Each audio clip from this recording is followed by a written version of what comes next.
विद्यार्थियों, आपका स्वागत है टोटल साइंस सॉल्यूशन चैनल पर। इस वीडियो में हम देखेंगे कक्षा 9 से जो हमारा अध्याय 2 है, क्या हमारे आसपास के पदार्थ शुद्ध हैं। अध्याय के अंदर जो भी प्रश्न दिए गए हैं उन सभी प्रश्नों के उत्तर यहाँ पर हम देखेंगे। इस चैनल पर आपको प्रश्नों के उत्तर सरल सहज भाषा में और सटीक उत्तर दिए जाते हैं, तो चैनल को आप सब्सक्राइब अवश्य कर लें और चैनल पर जितने भी अध्यायों के प्रश्नों के उत्तर यहाँ पर पब्लिश किए गए हैं उन्हें आप ज़रूर देखें, क्योंकि इन प्रश्नों के उत्तरों से आपको बहुत ही मदद मिलने वाली है।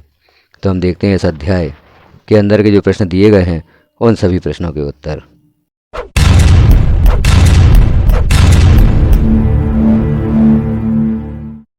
अब हम देखते हैं अध्याय का पहला प्रश्न जो यहाँ पर दिया गया है, पदार्थ से आप क्या समझते हैं।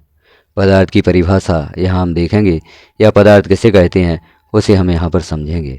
तो इसका उत्तर होगा, विश्व की प्रत्येक वस्तु जिस सामग्री से बनी है तथा जिसमें द्रव्यमान एवं आयतन होता है उसे पदार्थ कहते हैं।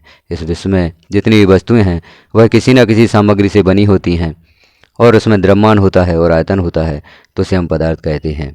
जैसे यहाँ पर उदाहरण भी दिए गए हैं पदार्थ के, पत्थर, मिट्टी, वायु, जल, कागज इत्यादि सभी पदार्थ हैं, क्योंकि इनमें द्रव्यमान भी होता है और इनका कुछ ना कुछ आयतन भी होता है। तो ऐसी सामग्री को हम पदार्थ कहेंगे। अब हम देखेंगे अगले प्रश्न का उत्तर। अगला प्रश्न है, समांगी और विषमांगी मिश्रणों में अंतर बताएं। तो समांगी और विषमांगी मिश्रण क्या होते हैं, उनमें अंतर यहाँ हमें बताना है। तो इसका उत्तर होगा, समांगी और विषमांगी मिश्रणों में निम्नलिखित अंतर होते हैं। समांगी और विषमांगी मिश्रणों में अंतर बताने के लिए हम यहाँ एक सारणी बना लेते हैं। जैसे यहाँ पर एक तरफ हम लिखेंगे समांगी मिश्रण और दूसरी तरफ लिखेंगे विषमांगी मिश्रण। तो समांगी मिश्रण में पहला बिंदु होगा, संपूर्ण मिश्रण का संगठन एक समान होता है समांगी मिश्रण में। वहीं विषमांगी मिश्रण में मिश्रण का संगठन असमान होता है। तो समांगी मिश्रण में संगठन एक समान होता है और विषमांगी मिश्रण में मिश्रण का संगठन असमान होता है। दूसरा बिंदु है, इसमें अवयवों के बीच कोई स्पष्ट पृथक्करण सीमाएं नहीं होती। समांगी मिश्रण में अवयवों के बीच कोई स्पष्ट पृथक्करण सीमाएं नहीं होती हैं, जबकि विषमांगी मिश्रण में अवयवों के बीच पृथक्करण सीमाएं होती हैं। समांगी मिश्रण के उदाहरण होंगे जैसे जल में नमक का विलयन और जल में चीनी का विलयन। यदि जल में नमक का विलयन मिलाएं तो मिश्रण का संगठन एक समान होगा और इसके अवयवों के बीच में कोई पृथक्करण सीमाएं नहीं होंगी। इसी प्रकार जल में चीनी का विलयन भी होगा। विषमांगी मिश्रण के उदाहरण हैं बालू और चीनी का मिश्रण। इसमें बालू और चीनी का मिश्रण यदि हम करते हैं तो यह दोनों पृथक दिखाई देते हैं। जल और तेल का मिश्रण, इसमें भी हमें अलग अलग सीमाएं दिखाई देती हैं। तो इस प्रकार से इस प्रश्न का उत्तर यहाँ पर पूरा होता है। समांगी और विषमांगी मिश्रण में हमने अंतर देखा। अब हम देखेंगे अगला प्रश्न और उसका उत्तर। अगला प्रश्न है, उदाहरण के साथ समांगी एवं विषमांगी मिश्रणों में विभेद कीजिए। तो इस प्रश्न का उत्तर जो अभी हमने पूर्व में प्रश्न देखा उसी के अनुसार होगा। जैसा आपने पहले प्रश्न का उत्तर देखा था उसी प्रकार से इसका उत्तर होगा। इसे हम पुनः देख लेते हैं। यहाँ हम देख रहे हैं समांगी मिश्रण और विषमांगी मिश्रण, इनमें विभेद उसी प्रकार से होगा जैसा हमने पूर्व में देखा, क्योंकि यहाँ पर लिखा गया था उदाहरण सहित। तो उदाहरण भी हमने पूर्व में देख लिए थे। तो जो हमने पहला प्रश्न का उत्तर देखा वही प्रश्न जो अभी हम देख रहे हैं उसका उत्तर होगा। हम देखेंगे अगले प्रश्न का उत्तर। प्रश्न है, विलयन, निलंबन और कोलाइड एक दूसरे से किस प्रकार भिन्न है। विलयन, निलंबन और कोलाइड में हमें यहाँ पर अंतर बताना है, यह एक दूसरे से किस प्रकार भिन्न है। तो इसका उत्तर होगा, विलयन, निलंबन और कोलाइड एक दूसरे से निम्न प्रकार से भिन्न है। इसके लिए भी हम एक सारणी बना लेते हैं और सारणी के अनुसार अंतर यहाँ पर देखते हैं। जैसे पहला हमने विलयन लिखा, निलंबन और कोलाइड। अब हम देखते हैं विलयन में पहला बिंदु, विलयन एक समांगी मिश्रण है, वहीं निलंबन एक विषमांगी मिश्रण है और कोलाइडल भी एक विषमांगी मिश्रण है। विलयन में दूसरा बिंदु है, कण आँखों से नहीं देखे जा सकते। विलयन के जो कण होते हैं वह आँखों से नहीं देखे जा सकते, जबकि निलंबन के कण आँखों से देखे जा सकते हैं और कोलाइड के कण आँखों से नहीं देखे जा सकते। विलयन में तीसरा बिंदु है, इसके कण प्रकाश की किरण को नहीं फैलाते हैं, जबकि निलंबन इसके कण प्रकाश की किरण को फैलाते हैं और कोलाइड में इसके कण भी प्रकाश की किरण को फैलाते हैं। विलयन में अगला बिंदु है, विलयन स्थायी होता है, निलंबन अस्थायी होता है और कोलाइड स्थायी होता है। तो इस प्रकार से विलयन, निलंबन और कोलाइड में हमने अंतर देखा। तो इस प्रकार की आप सारणी बनाकर इनमें अंतर देख सकते हैं, लिख सकते हैं। अब हम देखेंगे अगले प्रश्न का उत्तर। अगला प्रश्न है जिसका उत्तर हमें यहाँ पर देखना है। एक संतृप्त विलयन बनाने के लिए 36 ग्राम सोडियम क्लोराइड को 100 ग्राम जल में 293 केल्विन पर घोला जाता है। इस तापमान पर इसकी सांद्रता प्राप्त करें। तो विलयन की सांद्रता का सूत्र होता है विलेय पदार्थ का द्रव्यमान बटे विलयन का द्रव्यमान गुणा 100। इस सूत्र के द्वारा हम इस प्रश्न का उत्तर प्राप्त कर सकते हैं।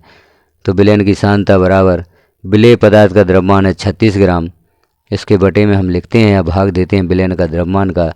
तो विलयन का द्रव्यमान है 36 ग्राम धन 100 ग्राम, इसमें गुणा 100 का कर देते हैं तो हमें प्राप्त होता है 36 ग्राम बटे 136 ग्राम, इसमें गुणा 100 का कर देते हैं, उत्तर प्राप्त होता है 26.4%। तो इस तापमान पर इसकी जो सांद्रता होगी वह 26.4% होगी। अब हम देखेंगे अगले प्रश्न का उत्तर। अगला प्रश्न है पेट्रोल और मिट्टी का तेल यानी केरोसिन ऑयल जो कि आपस में घुलनशील है के मिश्रण को आप कैसे पृथक करेंगे।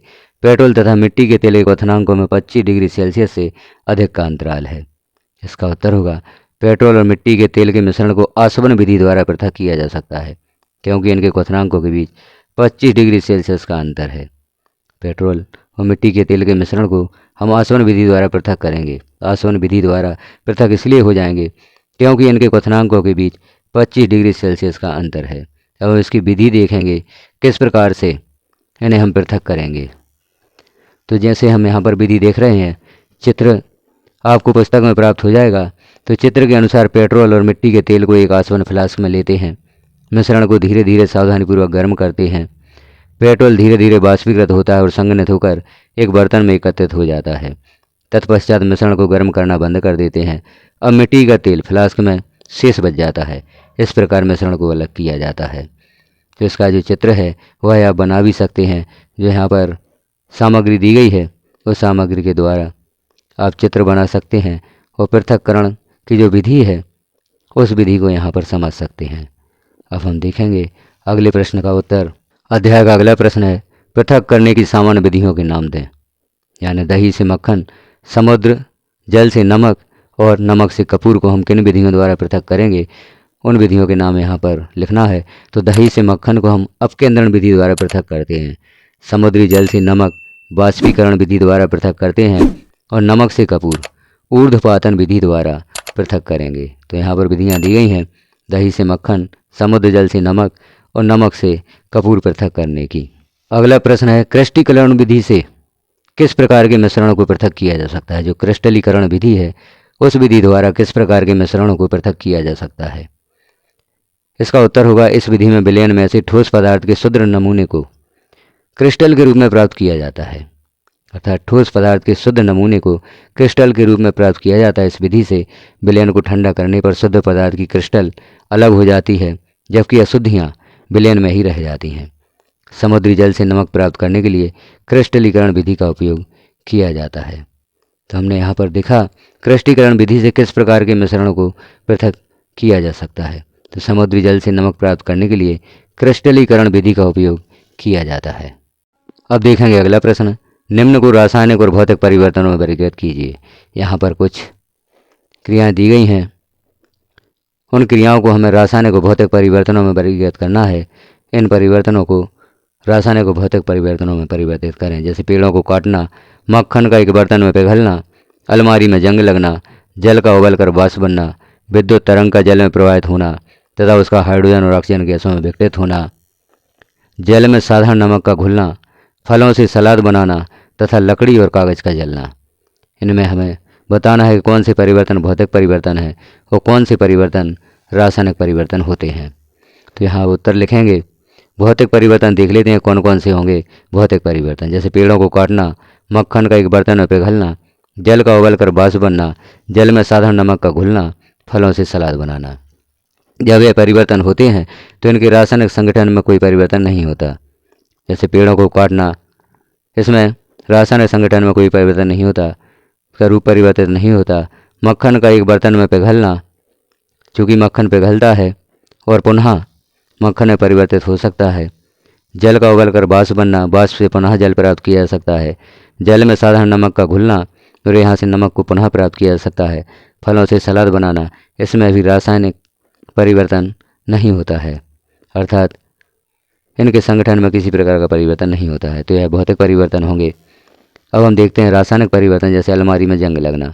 यदि अलमारी में जंग लग जाती है तो पुनः लोहा प्राप्त नहीं किया जा सकता, तो अलमारी में जंग लगना रासायनिक परिवर्तन होगा। विद्युत तरंग का जल में प्रवाहित होना तथा उसका हाइड्रोजन और ऑक्सीजन गैसों में विघटित होना।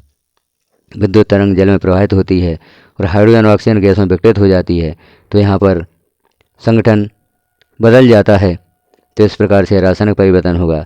लकड़ी और कागज़ का जलना। लकड़ी और कागज़ यदि जल जाते हैं तो उन्हें पुनः लकड़ी और कागज़ में नहीं बदला जा सकता, तो यह रासायनिक परिवर्तन होगा।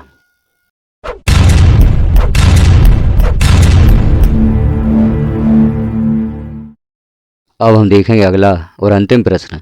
अपने आसपास की चीज़ों को शुद्ध पदार्थों या मिश्रण से अलग करने का प्रयत्न करें। जो अपने आसपास की चीज़ें हैं या शुद्ध पदार्थ हैं, मिश्रण से अलग करने का प्रयत्न करें। जैसे यहाँ पर हम देख रहे हैं शुद्ध पदार्थ सोना, चांदी, चीनी, साधारण नमक, आसवे जल आदि।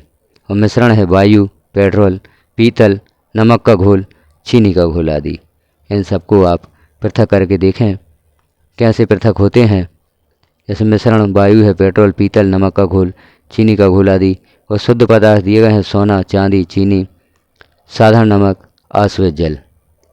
इन्हें हमें पृथक करके देखना है। तो इस प्रकार से इस अध्याय के अंदर जो प्रश्न दिए गए हैं उन सभी प्रश्नों के उत्तर यहाँ पर समाप्त होते हैं। इस चैनल पर और भी अध्यायों के प्रश्नों के उत्तर आपको उपलब्ध हैं। आप चैनल को सब्सक्राइब कर लेते हैं तो आपको सभी प्रश्नों के उत्तर यहाँ पर प्राप्त होंगे। चैनल को सब्सक्राइब करके चैनल पर विजिट अवश्य करें और आपकी कक्षा 9 और 10 विज्ञान के सभी अध्यायों के प्रश्नों के उत्तर यहाँ से प्राप्त करें।